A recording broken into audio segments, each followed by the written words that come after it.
सिंगार मैया साजा थे। नवरात के महीना आवा थे, 16 सिंगार मैया साजा थे। बघवा में बैठे मैया मोरे, बघवा में बैठे मैया मोरे, मुच मुच कैसे हंसा थे। नवरात के महीना आवा थे, 16 सिंगार मैया साजा थे। नवरात के महीना आवा थे, 16 सिंगार मैया साजा थे।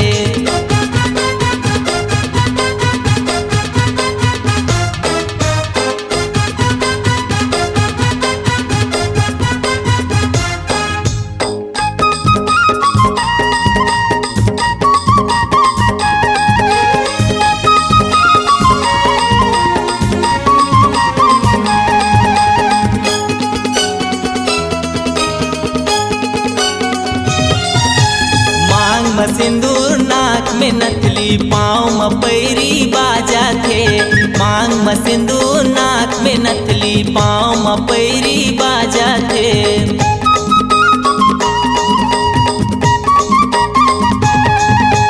मांग में सिंदूर नाक में नथली, पाँव में पैरी बाजा थे।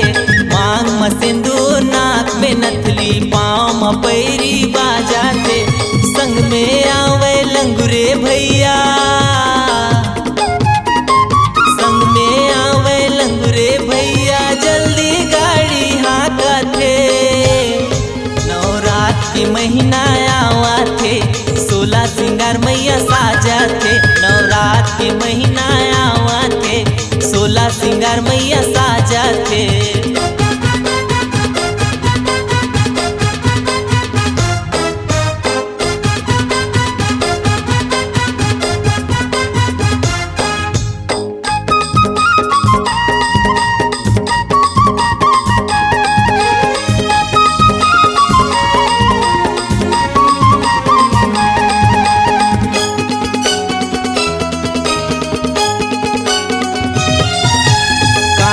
झुमका माथ में बिंदिया, खन खन चूरी बाजा थे। कान में झुमका माथ में बिंदिया, खन खन चूरी बाजा थे।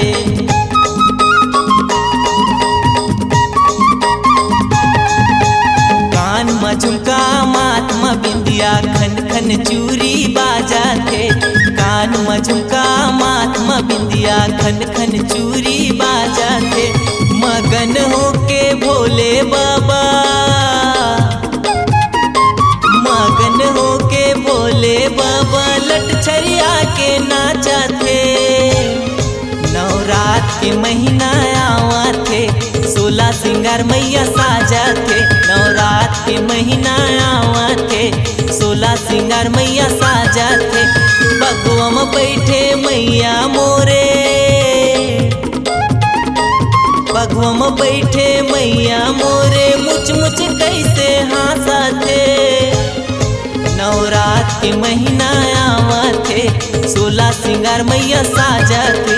नवरात के महीना आवा थे, 16 सिंगार मैया साजा थे। नवरात के महीना आवा थे, 16 सिंगार मैया साजा थे। नवरात के महीना आवा थे, 16 सिंगार मैया साजा थे। नवरात के महीना आवा थे, 16 सिंगार मैया साजा थे।